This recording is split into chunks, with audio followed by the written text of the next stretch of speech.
G'day everyone, this is Jackson Milan, the Wealth Mentor, co-founder and CEO of Aureus Financial. Sam Panetta, COO and co-founder of Aureus Financial. And welcome to our first Ask Aureus Anything question and answer live event.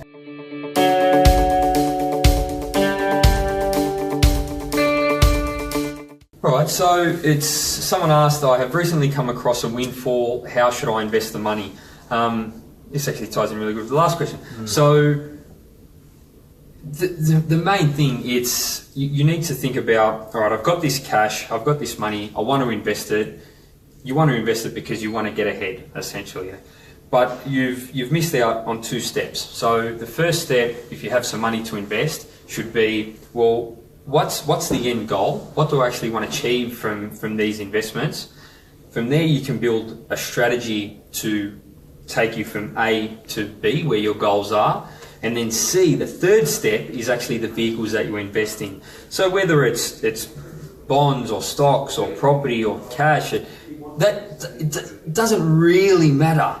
That sort of just fits into, that's the scientific part of it, the investment. That just fits into whatever your goals are. You need to work it on the soft bits first of what you're trying to achieve, how do you get there, and then we'll fit the investments into it, if that makes sense. Yeah, we get this question quite a bit, and it normally comes by way of someone getting a windfall from an inheritance. And last year I had a client that received a pretty sizable inheritance, and I guess it's to do with the emotion of the situation. It's generally a close relative, and obviously they're caught up in the emotion. And a lot of the times people make the wrong decision. And what they might think is the right decision, but really through those kind of rose-tinted glasses. And it's really just about, I guess, this particular client wanted to go and buy a holiday home in the South Coast, and have it as a kind of a stays, Airbnb type rental, and then be able to utilise it to spend more time away with their family. And when we spent the time diving into it, doing the maths around crunching the numbers of whether it was a good investment decision, because what they tried to do, and this is a mistake that people make very often, is trying to mix lifestyle decisions with investment decisions to try and get the best of both worlds. And more often than not, it just never works. You should have investments that are vehicles to drive you to your lifestyle goals. And it's all well and good if you want to buy a lifestyle property, a holiday house for you to go take your family, but the primary objective should be the lifestyle goal.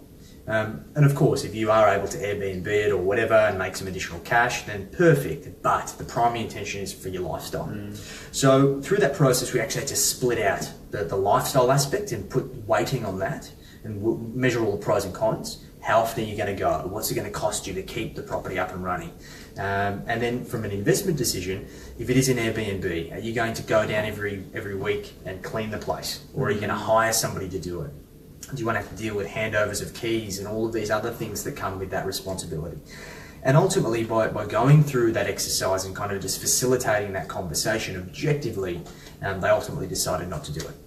What they ended up doing with it is chucked it in their offset account, and they got a really good head start on paying off their mortgage, which allowed them to I guess take some pressure off. And actually, some of the money they saved on interest as a result of that, they're able to reinvest that back into doing more family holidays.